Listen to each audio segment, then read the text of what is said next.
Hello and welcome to Byju's IAS. Let's begin your daily quiz for today. Question number one on your screen is this.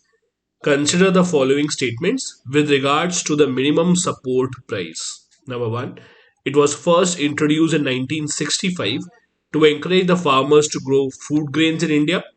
Second, at present it covers 23 crops. Third, no MSP is offered for pulses in India. Choose the correct statements. The correct answer to this question would be A. That is, 1 and 2 are correct. The third statement is wrong since some pulses are also covered under the MSP policy of the Government of India.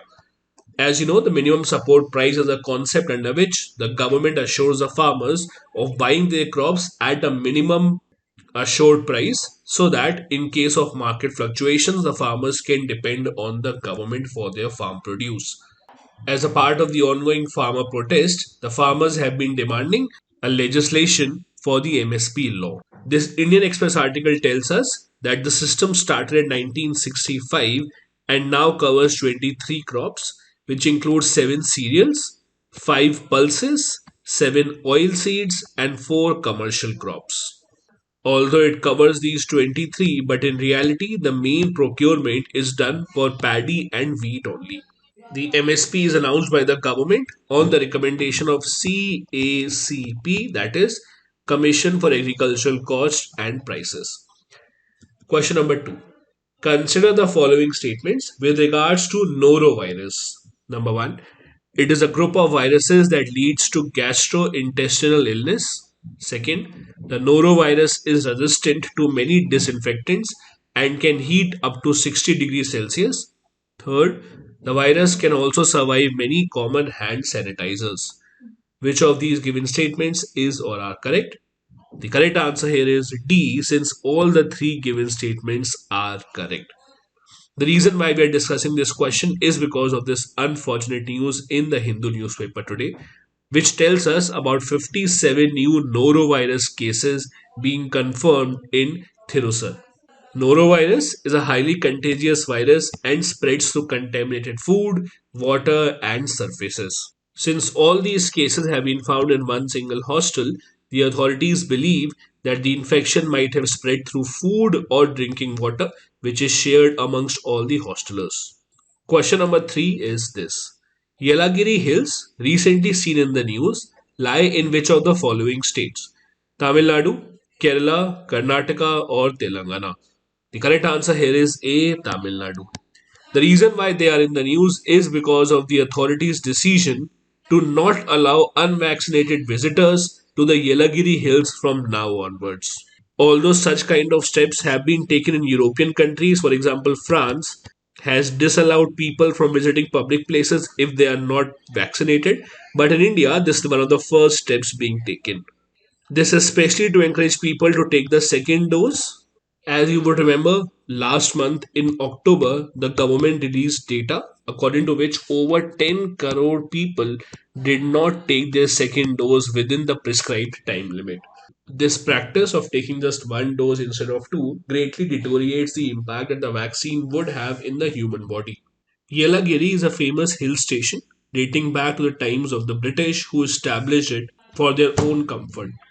In the past few years, the government has taken multiple steps to popularize the place by introducing activities such as paragliding, rock climbing, etc.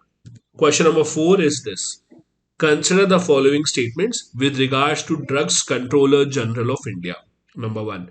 The DCGI establishes standards for the manufacturing, sales, import, and distribution of drugs in India. Second, the DCGI also regulates medical and pharmaceutical devices.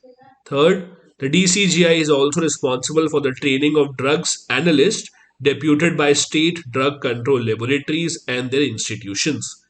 Which of these given statements is or are correct? The correct answer is D, since all the three given statements are correct. The reason why this authority is in the news once again is because of a new vaccine called Covovax, which is seeking approval by the Indian authorities. The vaccine has been developed by the Serum India Institute, which applied to the Drugs Controller General of India for getting approval for the use of its vaccine in the Indian citizens.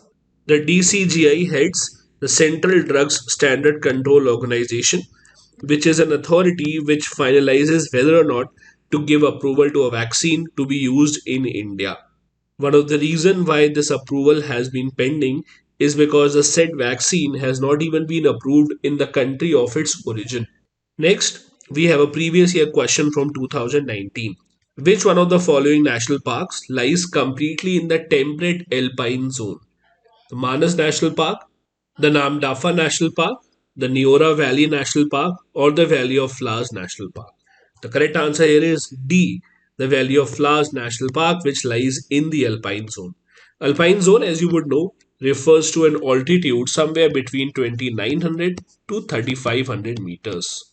Since it is at such a high altitude, this park is only open for a few months during the summers, specifically from June to October.